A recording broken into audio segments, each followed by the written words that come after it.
हिंद महासागर क्षेत्र में भारत को अलग थलग करने की चीन की साजिश नाकाम हो गई, जिसके तहत चीन ने 21 नवंबर को इस क्षेत्र में आने वाले 19 देशों के साथ एक बैठक रखी थी और जानबूझकर भारत को इस बैठक से बाहर रखा गया था। लेकिन भारत के दो दोस्त ऐसे थे जिन्होंने चीन की इस चाल को कामयाब नहीं होने दिया, क्योंकि ऑस्ट्रेलिया और मालदीव ने साफ कर दिया कि उन्होंने इस बैठक में हिस्सा नहीं लिया था। जबकि बैठक के बाद चीन की ओर से जो बयान जारी किया गया था, उसमें ऑस्ट्रेलिया और मालदीव के भी इस बैठक में शामिल होने का दावा किया गया था, जिसे ऑस्ट्रेलिया के राजदूत और मालदीव के विदेश मंत्रालय ने सफेद झूठ करार दिया। असल में चीन ये पहले ही जान चुका था कि क्वाड में भारत के बिना उसका सहयोगी ऑस्ट्रेलिया बैठक में हिस्सा नहीं लेगा। और मालदीव ने दावा किया कि उसने भी 15 नवंबर को ही बैठक में शामिल नहीं होने के फैसले के बारे में चीन को जानकारी दे दी थी। लेकिन इसके बावजूद चीन अपनी पैंतरेबाजी से बाज नहीं आया। उसने मालदीव के पूर्व राष्ट्रपति और ऑस्ट्रेलिया के पूर्व पीएम के वीडियो कॉन्फ्रेंसिंग के जरिए बैठक में शामिल होने की दलील दी और दोनों देशों के बैठक में शामिल होने का एक तरफा दावा कर दिया। मतलब ये कि चीन हिंद महासागर क्षेत्र में भारत के बढ़ते प्रभाव से बुरी तरह बौखला गया है, क्योंकि Bharat security and growth for all in the region अभियान के जरिए इस इलाके में मौजूद देशों से नजदीकी बढ़ा रहा है। और माना जा रहा है कि भारत को कमजोर करने के मकसद से ही चीन ने पिछले दिनों सिडका यानी China international development cooperation agency का गठन किया और आनंद फानन में यूनान में इसकी एक बैठक का आयोजन किया।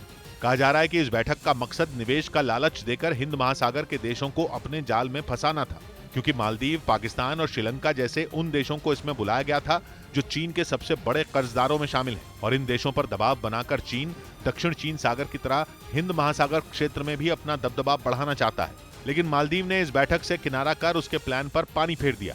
उधर आंध्र प्रदेश के मुख्यमंत्री जगनमोहन रेड्डी की बहन को हैदराबाद में पुलिस कार समेत उठाकर थाने ले गई। शर्मिला रेड्डी ने भ्रष्टाचार के मुद्दे पर तेलंगाना के मुख्यमंत्री के चंद्रशेखर राव की सरकार के खिलाफ मोर्चा खोला हुआ है।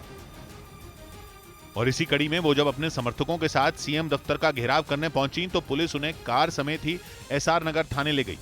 इसके लिए पुलिस ने पहले तो काफी देर तक वाईएसआर तेलंगाना पार्टी की प्रमुख शर्मिला रेड्डी से अपनी कार से बाहर निकलने की अपील की, लेकिन जब वो गाड़ी से उतरने को तैयार नहीं हुई तो गाड़ी खींचने वाले एक छोटे ट्रक को वहां बुलाया गया और उसके जरिए कार समेत शर्मिला को पुलिस स्टेशन ले जाया गया। लेकिन ये बवाल यही नहीं थमा। शर्मिला रेड्डी थाने पहुंचने के बाद भी कार से नहीं उतरी।